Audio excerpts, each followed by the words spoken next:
नमस्कार जय जगन्नाथ।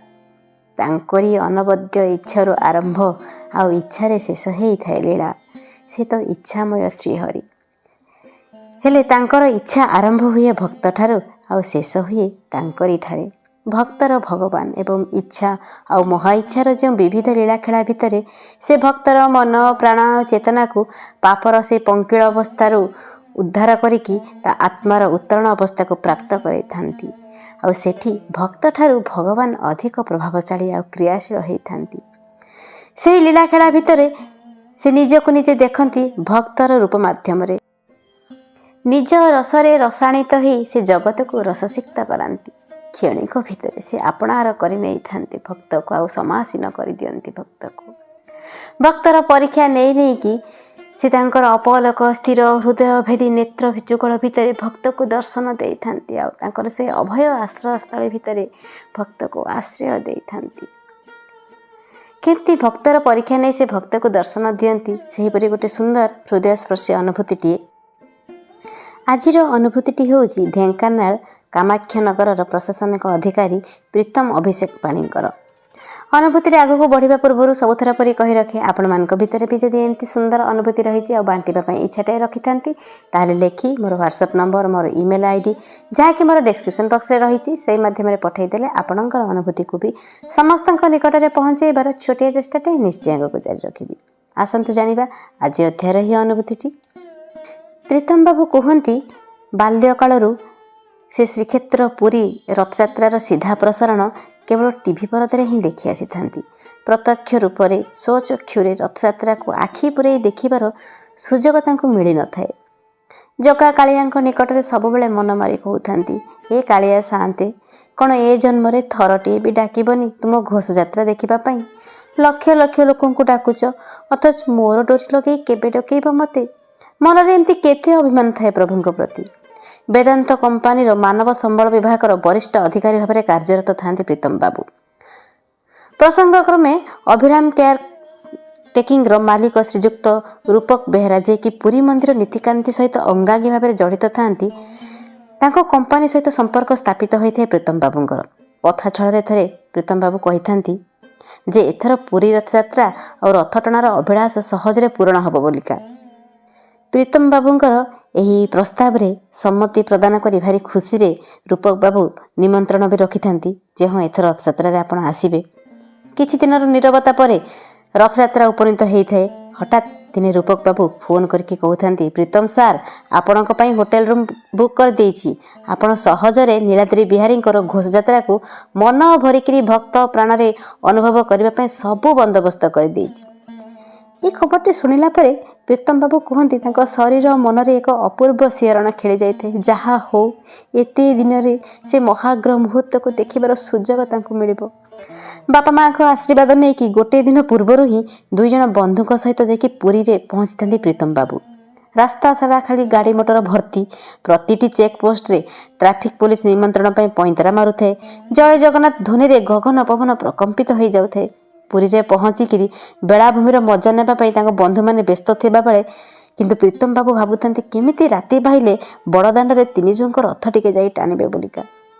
रूपक बाबू परामर्श अनुसार भोर 5टा सुधा बड़दाण्ड रे पहुंचवा कथा किंतु बंधु मैंने ठीक समय बाहरी न प्रस्तुत हो पार न। तथापि भी प्रीतम बाबू एका एका बड़दाण्ड मुहां आई। रास्ता घाट जनाकीर्ण होता है। रास्तार प्रतिटी पार्श्व दातव्य खाद्य पानीय भंडार थाए। पुरीवासी से निरा अतिथि देवो भव भावना मन को पूरा आप्यायित करुए। वसुधैव कुटुंबकम भावर दर्शन में समस्ते भाव विहल था। बड़दाण्डर से भिड़ ठेलिकी पाखापाखि 4 किलोमीटर पर से भारी थकी पड़ी था। पूरा गलत घर्म हो पड़ी था प्रीतम बाबू। बड़दाण्ड रे सोरिष टिके पकैबा भी स्थान न थाए। तुहा को तुहा बढ़ी चली था असुमारी जनसंख्या। मुंड उपरे प्रचंड रौद्र ताप असह्य गुड़गुड़ी झाड़ पूरा गोटा पाने गाधे सारी था प्रीतम बाबू। दमकल बाहिनी पानी स्प्रे बेले बेले देहर जीवन आनी देउथे। बेरिकेड पाखरे पहुँचापी पूरा प्राणमूर्छा उद्यम चलई था प्रीतम बाबू। तथापि भी एते भिड़ एते गहली एते गरम रे पूरा अवश हो जाती प्रीतम बाबू। दुई हाथ टेकिकी मुंडिया मारुता हे कालिया साते आउ केते परीक्षा नब मो धैर्यर। चेता चली जावा परे अवस्था हो जाए। हठात मोबाइल रिंग है। सेपटू रूप बाबू स्वर थाए କହୁଥାନ୍ତି ସେ, ସାର୍ ଏବେ ପହଣ୍ଡି ସରି ଆସିଲାଣି, ଆପଣ ରଥ ବ୍ୟାରିକେଡ୍ ପାଖକୁ ଆସନ୍ତୁ, ଆପଣଙ୍କ ପାଇଁ କର୍ଡନ ପାସ୍ର ବ୍ୟବସ୍ଥା ହେଇସାରିଛି। ପ୍ରୀତମ ବାବୁ କହୁଥାନ୍ତି, ରୂପକ ବାବୁ ଏତେ ଭିଡ଼ ଭିତରେ ମୁଁ କେମିତି ଯିବି, ଆପଣ ମୋତେ ପାଇବେ କେମିତି? ସଙ୍ଗେ ସଙ୍ଗେ ରୂପକ ବାବୁ କହିଲେ, ଆପଣ ରଥ ଟାଣିବାକୁ ଆସିଛନ୍ତି, କଷ୍ଟ ନ କଲେ କ'ଣ କୃଷ୍ଣକୁ ପାଇବେ?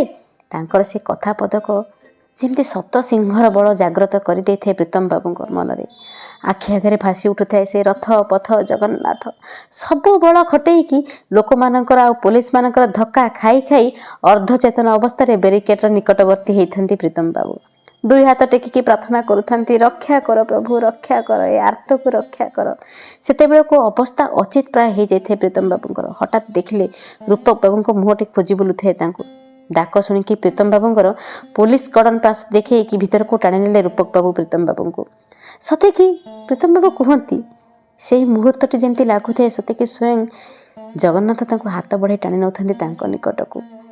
ଆଖିରୁ ଧାର ଧାର ଲୁହ ଗଡ଼ି ଆସୁଥାଏ। ବଡ଼ଦାଣ୍ଡରେ ଗଡ଼ି ଗଡ଼ି ବିଭୋରପଣରେ ଦିବ୍ୟ ଅନୁଭୂତି ଲାଭ କରୁଥାନ୍ତି ପ୍ରୀତମ ବାବୁ। ଖୁସିରେ କୁଣ୍ଢେଇ ଧରିଥାନ୍ତି ରୂପକ ବାବୁଙ୍କୁ। ଲାଗୁଥାଏ ଯେମିତି ସେ ମହାପ୍ରଭୁଙ୍କୁ ହିଁ କୁଣ୍ଢେଇ ଧରିଛନ୍ତି।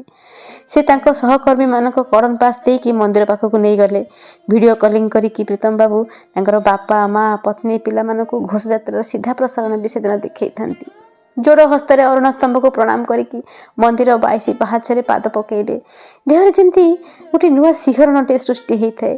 ରୂପକ ବାବୁଙ୍କ ପ୍ରତି କୃତଜ୍ଞତାରେ ମନ ତାଙ୍କର ଭରି ଉଠିଥାଏ। ଚାହାଣୀ ମଣ୍ଡପରୁ ସ୍ପଷ୍ଟ ଦେଖାଯାଉଥାଏ ଛେରା ପହଁରାର ସେ ଅପୂର୍ବ ଦୃଶ୍ୟ। ଭକ୍ତ ମଣ୍ଡଳୀ ଯେ ଯାହା ମତେ ନିଜର ନୃତ୍ୟ ସଙ୍ଗୀତ ପରିବେଷଣ କରୁଥାନ୍ତି। ପ୍ରଥମେ ବିଜେ କାଳି ବାଜି ଉଠିଲା। ବଡ଼ ଭାଇ ବଳଭଦ୍ରଙ୍କର ପାଳି ପଡ଼ିଲା। ଘର ଘର ନାଦରେ ଚାଲିଲା ତାଳଧ୍ୱଜ ରଥ। ରୂପକ ବାବୁ ଧରେଇ ଦେଲେ ରଥ ଦଉଡ଼ି ପ୍ରୀତମ ବାବୁଙ୍କ ହାତକୁ। ତାପରେ ଯେମିତି ମା କାମ୍ପଲ୍ୟବାସିନୀ ସୁଭଦ୍ରାଙ୍କ ଦର୍ପଦଳନ ରଥ ଚାଲିଲା। କରୁଣାମୟୀ ମା ଦୟା କଲେ, କିଛି ବାଟ ଦର୍ପଦଳନ ରଥକୁ ବି ଭିଡ଼ି ଆଣିଲେ। ତାପରେ ଆସିଲା ନନ୍ଦିଘୋଷ ରଥର ପାଳି। ରାମୟ ପ୍ରଭୁଙ୍କ ନାଲି ଅଧର ମୁଚୁକୁନ୍ଦ ହସର ସେ ଦୃଶ୍ୟ। ପ୍ରୀତମ ବାବୁ କୁହନ୍ତି, ଯିଏ ଦେଖିଛନ୍ତି ସେହି ମହାର୍ଘ ଦୃଶ୍ୟକୁ ସିଏ ହିଁ କେବଳ ଅନୁଭବ କରିପାରିବେ ସେହି ମୁହୂର୍ତ୍ତକୁ। ନନ୍ଦିଘୋଷ ରଥ ଦଉଡ଼ି ଛୁଇଁବା କୋଟି ଜନ୍ମର ପୁଣ୍ୟ ଫଳ। ଜଗନ୍ନାଥ ତ ଲୀଳାର ଠାକୁର। ସେଦିନ ସେହି ପୁଣ୍ୟ ଫଳ ପ୍ରାପ୍ତ ହେଇଥାଏ ପ୍ରୀତମ ବାବୁଙ୍କୁ। ସେ ତ ଭକ୍ତର ପରୀକ୍ଷା ନିଅନ୍ତି। ଶେଷରେ ପରୀକ୍ଷା ନେଇ ନେଇ ପ୍ରୀତମ ବାବୁଙ୍କର ଡାକ ବି ସେ ଶୁଣିଥାନ୍ତି। ସୁଯୋଗ ହାତ ଛଡ଼ା ନ କରି ଜୟ ଜଗନ୍ନାଥ ଉଚ୍ଚାରଣ କରିକି ନନ୍ଦିଘୋଷ ରଥକୁ ଟାଣି ନେଇଥାନ୍ତି ପ୍ରୀତମ ବାବୁ। ଧନ୍ୟ ହୋଇଯାଇଥାଏ ଜୀବନ ତାଙ୍କର। ସମର୍ପିତ ହୋଇଯାଇଥାନ୍ତି ପ୍ରଭୁଙ୍କ ପ୍ରତି। ଅନେକ ଦିନର ଆଶା ତାଙ୍କର ପୂରଣ ହୋଇଯାଇଥାଏ। ପ୍ରୀତମ ବାବୁ କୁହନ୍ତି, ଦିବ୍ୟ ଆନନ୍ଦ ପ୍ରାଣରେ ତାଙ୍କର ସଞ୍ଚରି ଯାଇଥାଏ। ସାଷ୍ଟାଙ୍ଗ ପ୍ରଣିପାତ କରି ଅଶ୍ରୁଳ ନୟନରେ ସେଦିନ ବିଦାୟ ନେଇଥାନ୍ତି ବଡ଼ଦାଣ୍ଡରୁ। ସେଦିନର ସେହି ମହାର୍ଘ ଅନୁଭବକୁ ଆଜୀବନ ସେ ତାଙ୍କ ସ୍ମୃତିରେ ସାଇତିକିରି ରଖିଛନ୍ତି। ଧନ୍ୟ ପ୍ରଭୁ ଜଗନ୍ନାଥ, ଧନ୍ୟ ତୁମ ରଥ, ଧନ୍ୟ ତୁମ ପଥ, ତୁମେ ସତ୍ୟ, ଜଗତ ମିଥ୍ୟା, ତୁମେ ହିଁ ପରମ ବ୍ରହ୍ମ। ଜୟ ଜଗନ୍ନାଥ। ଖୁବ୍ ସୁନ୍ଦର ଅନୁଭୂତିଟିଏ। ଆଶା କରୁଛି ଆପଣମାନଙ୍କ ମନକୁ ନିଶ୍ଚୟ ଛୁଇଁଥିବ ବୋଲି। କେମିତି ଲାଗିଛି ମତାମତ ଦେଇ ନିଶ୍ଚୟ ଜଣାଇବେ। ଭଲ ଲାଗିଥିଲେ ଲାଇକ୍ ଆଉ ସେୟାର କରିଦେବେ। ଯେଉଁମାନେ ମୋ ଚ୍ୟାନେଲରେ ନୂଆ ଅଛନ୍ତି ଚ୍ୟାନେଲଟିକୁ ସବସ୍କ୍ରାଇବ୍ କରିନେବେ। ଆଉ ଯେଉଁମାନେ ମୋତେ ଇନଷ୍ଟାଗ୍ରାମରେ ଫଲୋ କରିବାକୁ ଚାହୁଁଥାନ୍ତି ଆଇଡିଟି ହେଉଛି ଅନୁଭୂତିରେ ଠାକୁର। ଆଜି ପାଇଁ ରହିଲି। ଜୟ ଜଗନ୍ନାଥ। ନମସ୍କାର।